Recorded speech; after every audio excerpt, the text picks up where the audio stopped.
Hello, this is Father David. Here with day 7. We've gone through our first full week. The sin of Adam and Eve is the title of chapter 7 in the Lenten spring.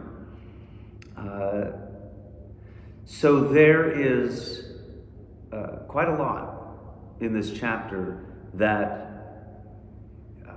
I'm sort of surprised that I haven't heard more controversy perhaps surrounding it. Not in the sense that I would say that it's controversial, but it touches on some subjects that some in the Orthodox world would find rather contentious. What do I mean by this? What I mean is, Father Thomas sort of begins with the definition of sin, which I know we've covered, to miss the mark, the archery term that we mentioned in another video. And then we imitate this sin by sinning ourselves. But then he asks, what exactly is the sin of Adam and Eve? By what specific act did they betray their divine calling and distort their nature made in the image and likeness of God? What actually did they do? The scriptures, he says, are silent on this point. There is no certain teaching. The eating of the fruit of the tree of the knowledge of good and evil in the biblical story signifies sinning in general. It stands for every kind of sin in general and no specific sin in particular. Now, I won't belabor this point too much because it ultimately isn't the point of the chapter or of the Genesis story. But there is a strain of thought with some merit, with quite a bit of merit that says, but there were many fathers who took the story exactly as it was written and would say, well, the sin was there was a tree and there were two people and there was a snake and the snake spoke to them. And they took of the fruit. And there's just a very play-by-play. This is what happened.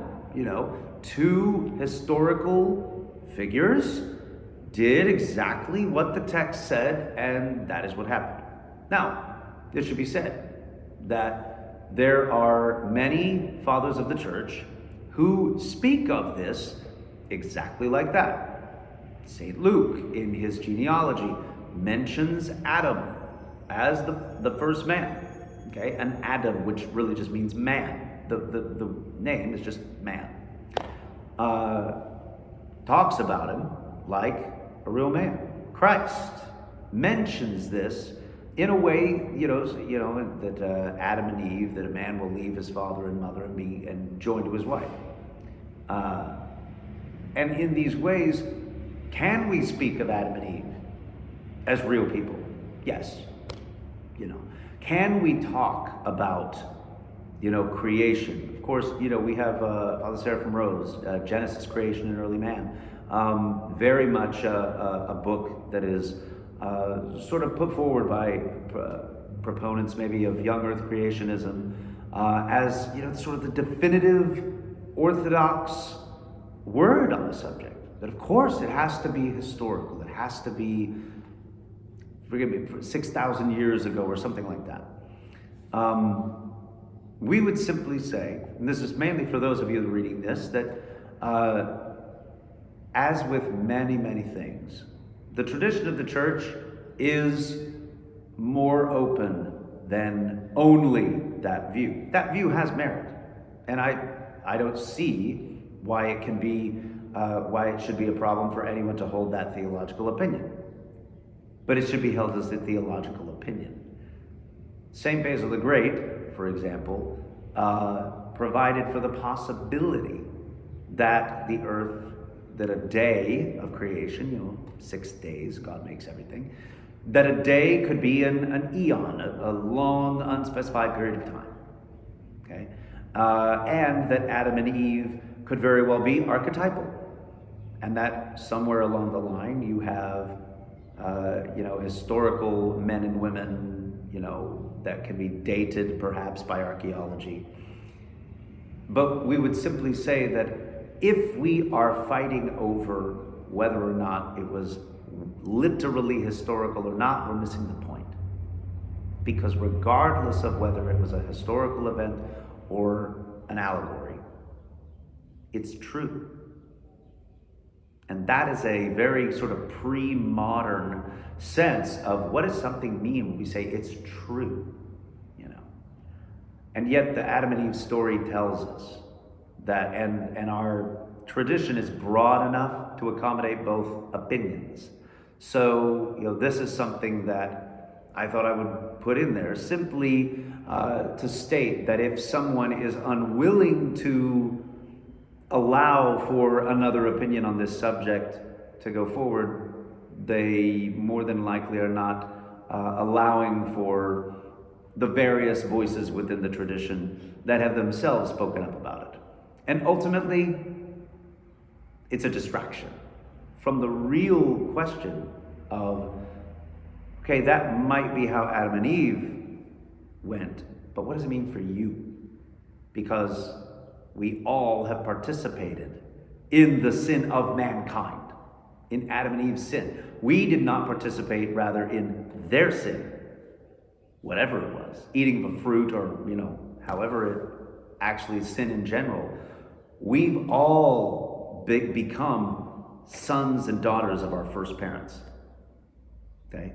And whatever it means for us, what it does mean is that we are members of the human race. We are Adams, we are Eves, and we do what they did.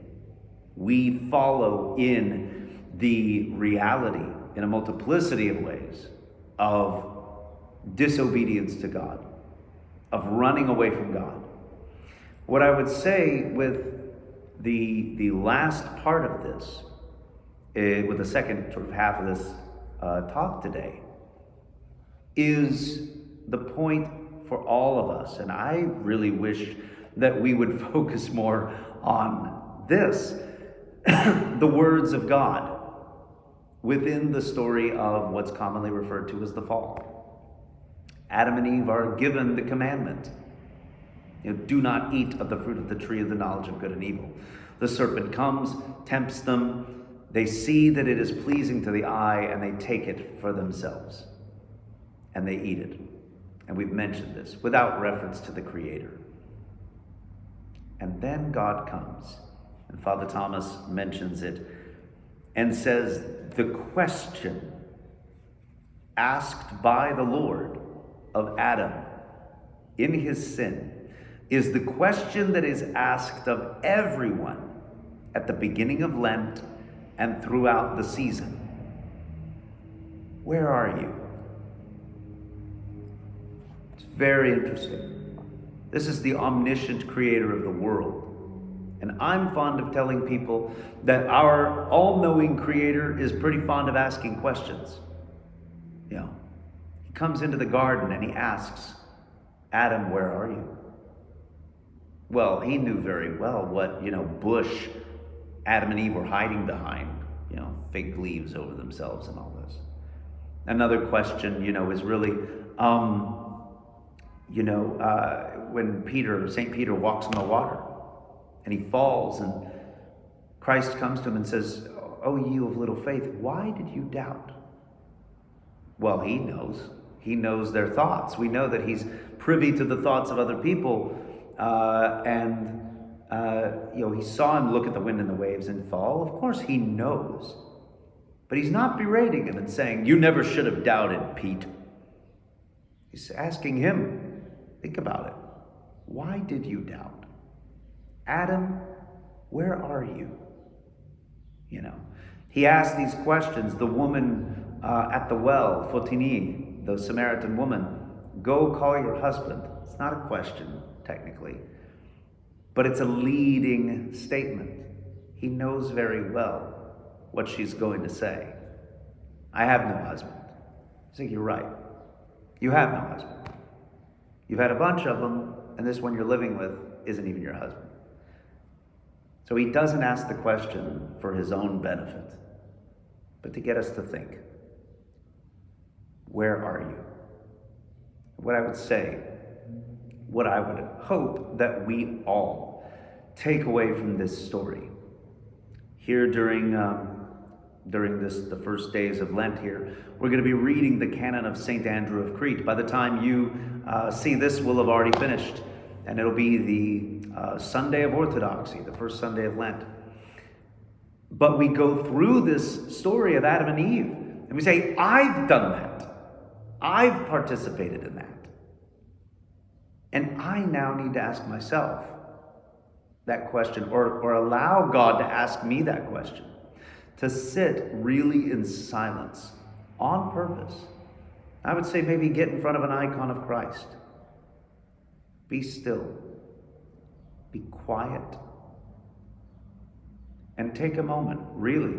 Say the Jesus prayer to calm yourself down and to be present before his face. And really ask the question, where are you?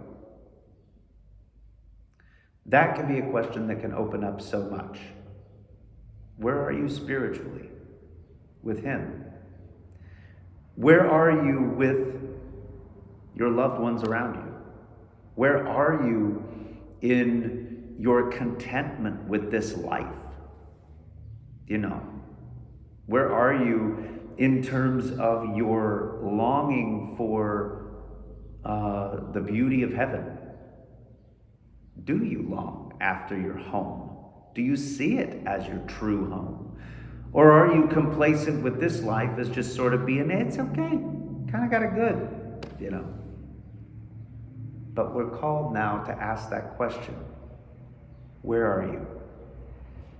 Confession is a major part of the Lenten journey. So at some point, we all, myself included, should go to confession and dump, rid ourselves of those burdens that are on our hearts.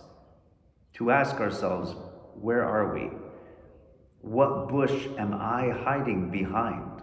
What fruit have I allowed myself to take for myself? But what we find is that, yes, we have sinned like Adam.